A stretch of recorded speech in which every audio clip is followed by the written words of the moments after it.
ನಿಮಗೆ ಇವತ್ತೊಂದು ಸಿಂಪಲ್ ಆಗಿರುವಂಥ ಉಂಡೆ ಮಾಡೋದು ರೆಸಿಪಿ ಹೇಳ್ತೀನಿ ರೀ. ದೀಪಾವಳಿಗೆ ಏನು ಮಾಡ್ಬೇಕು ಅನ್ನಕತ್ತಿದ್ರಿ ಅಂದ್ರೆ ಸ್ವೀಟ ಇದನ್ನು ಮಾಡಿ ನೋಡ್ರಿ, ಭಾಳ ಲೈಕ್ ಮಾಡ್ತಾರೆ. ಇದಕ್ಕೆ ಏನೇನು ಬೇಕಪ್ಪ ಅಂದ್ರೆ ನಾರ್ಮಲ್ ಗೋಧಿ ಹಿಟ್ಟು ರೀ, ಸಕ್ಕರೆ, ಡ್ರೈ ಫ್ರೂಟ್ಸ್, ತುಪ್ಪ ಮತ್ತು ಅಂಟು. ತುಪ್ಪ ಮಾತ್ರ ಭಾಳ ಬೇಕು ರೀ. ಅಂಟು ನಾ ಯೂಸ್ ಮಾಡ್ತೀನಿ, ಅಂಟು ಹಾಕಲಿಲ್ಲ ಅಂದ್ರೂ ನಡೀತೈತೆ ರೀ. ಮೊದಲು ಒಂದು ಪ್ಯಾನ್ ಒಳಗೆ ತುಪ್ಪ ಹಾಕೋರಿ, ಈಡಾಗೆ ತುಪ್ಪ ಹಾಕೋರಿ, ಮತ್ತು ಕರಗಿಸ್ಕೋಬೇಕ್ರಿ ತುಪ್ಪ ಮೇನ್.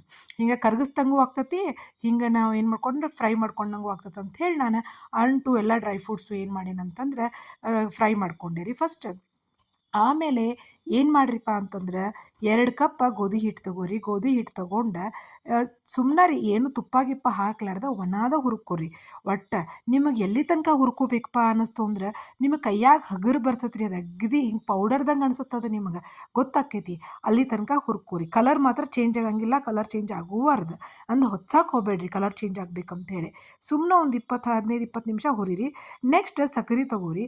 ಸಕ್ಕರೆ ಏನು ಮಾಡಿರಿ ಅಂತಂದ್ರೆ ಅದ್ರಾಗ ಒಂದು 7-8 ಏಲಕ್ಕಿ ತೊಗೊಂಡು ಮಿಕ್ಸಿ ಮಾಡ್ಕೊರಿ.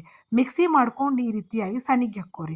ಸಾನಿಗೆ ಹಾಕ್ಕೊಂಡ್ರೆ ಅಂತಂದ್ರೆ ಒಂದು ವೇಳೆ ಏನಪ್ಪ ಅಂದ್ರೆ ಏಲಕ್ಕಿ ಸಿಪ್ಪಿನೂ ಹೊರಗೆ ಬರ್ತಾವೆ, ಪ್ಲಸ್ ಉಟ್ಟನ ಸಕ್ಕರೆನೂ ಹೊರಗೆ ಬರ್ತೈತಿ. ಅದಾದಮೇಲೆ ತುಪ್ಪ ಈಡಾಗಿ ಕರಗಿಸ್ಕೊಂಡು ಇಟ್ಕೋರಿ. ಇದನ್ನು ನೀವು ಇಷ್ಟು ರೆಡಿ ಮಾಡ್ಕೊಂಡು ಹಿಂದಿನ ದಿನ ಇಟ್ಕೊಂಡ್ರೆ ಮಾರನೇ ದಿನ 10 ನಿಮಿಷದಾಗ ಉಂಡೆ ರೆಡಿ ಆಗಿಬಿಡ್ತಾವ್ರಿ. ನಾ ಮಾತ್ರ ಹಂಗೆ ಮಾಡಿರ್ತೇನೆ ರೀ. ರಾತ್ರಿ ಮಲ್ಕೊಳ್ಳುವಾಗ ಸಕ್ಕರೆ ಪುಡಿ ಮಾಡ್ಕೊಂಡು ಗೋಧಿ ಹಿಟ್ಟು ಹುರಿದು ಇಟ್ಕೊಂಡ್ಬಿಟ್ಟಿರ್ತೇನೆ ರೀ. ಮಾರನೇ ದಿನ ಒಂದು 15 ನಿಮಿಷ ನೋಡ್ರಿ ಉಂಡೆ ರೆಡಿ ಆಗಕ್ಕೆ. ಮತ್ತು ಹಿಟ್ಟು ಆರಿರ್ತೈತಿ, ಆರಾಮ್ ಅನಿಸ್ತೈತಿ. ನೆಕ್ಸ್ಟ್ ಏನು ಮಾಡಿರಿ ಅಂತಂದ್ರೆ ಏನು ಸಕ್ಕರೆ ನೋಡ್ರಿ, ಸಕ್ಕರೆ ಅಳತಿ ಒಂದು ಹೇಳೋದು ನಾನು ಮರತ್ನಿ. ನಾನು ಒಂದು ಗೋಧಿ ಹಿಟ್ಟಿಗೆ 1 ಕಪ್ ಸಕ್ಕರೆ ತೊಗೊಂಡೀನಿ. ನಿಮಗೆ ಸ್ವೀಟ್ ಕಡಿಮೆ ಬೇಕಂತಂದ್ರೆ 1 ಗೋಧಿ ಹಿಟ್ಟಿಗೆ 3/4 ಕಪ್ ಸಕ್ಕರೆ ತೊಗೋರಿ. ಟೇಸ್ಟ್ ಚಲೋ ಕೊಡ್ತೈತಿ. ಮತ್ತು ಇದನ್ನು ಬೆಲ್ಲ ಹಾಕಿನೂ ಕಡ್ತಾರೆ ರೀ. ಇನ್ನು ಆಮೇಲೆ ಆ ಸಕ್ಕರೆ ಪುಡಿನ ಆ ಗೋಧಿ ಹಿಟ್ಟು ಜೋಡಿ ಕೂಡಿಸ್ಕೊರಿ ಚಂದಾಗಿ. ಭಾಳ ಚಂದ ಕೂಡಿಸ್ಕೋಬೇಕ್ರಿ.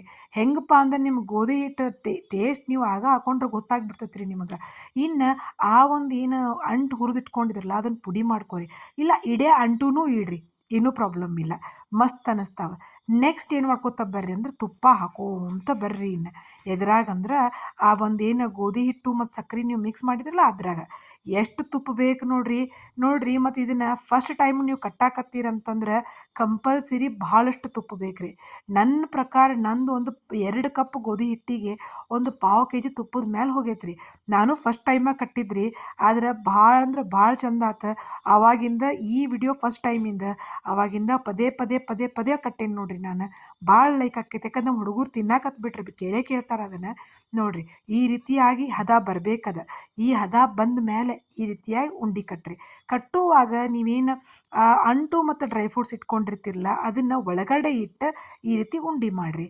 ಅಥವಾ ನೀವು ಪುಡಿ ಮಾಡಿ ಸೇರಿಸಿದ್ರೂ ಕುರು ಮಸ್ತ್ ಕೊಡ್ತೈತಿ ಟೇಸ್ಟ್. ನೋಡ್ರಿ ಹೆಂಗೆ ಕಟ್ಟಾಕತ್ತೀನಿ ನಾನು 2 ಟೈಪು ಕಟ್ಟೀನಿ. ಪುಡಿ ಮಾಡಿನೂ ಹಾಕೀನಿ, ಪ್ಲಸ್ ಅಂಟು ಮತ್ತು ಡ್ರೈ ಫ್ರೂಟ್ಸು ಒಳಗಡೆ ಇಟ್ಟೂ ಕಟ್ಟಾಕತ್ತೇನಿ. ನಿಮಗೆ ಗೊತ್ತಾಗತ್ತಿರ್ಬೇಕು.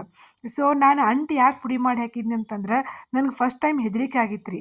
ಅದ್ರ ಸಲುವಾಗಿ ನಾನು ಏನು ಮಾಡಿದ್ನಿ ಅಂತಂದ್ರೆ ಅದನ್ನು ಆ ರೀತಿಯಾಗಿ ಪುಡಿ ಮಾಡಿ ಹಾಕ್ಕೊಂಡಿ. ಬಟ್ ಆಮೇಲೆ ಒಂದಿಷ್ಟು ಅಂಟನ್ನು ಡೈರೆಕ್ಟಾಗಿ ಹಾಕೀನಿ, ಭಾಳ ಟೇಸ್ಟ್ ಅನ್ನಿಸ್ತು. ಈ ರೀತಿ ಒಮ್ಮೆ ಟ್ರೈ ಮಾಡಿ ನೋಡ್ರಿ. ಗೋಧಿ ಉಂಡೆ ಭಾರಿ ಆಗ್ತಾವೆ, ಟೇಸ್ಟ್ ಕೊಡ್ತಾವೆ, ಎಲ್ಲರೂ ಇಷ್ಟಪಡ್ತಾರೆ.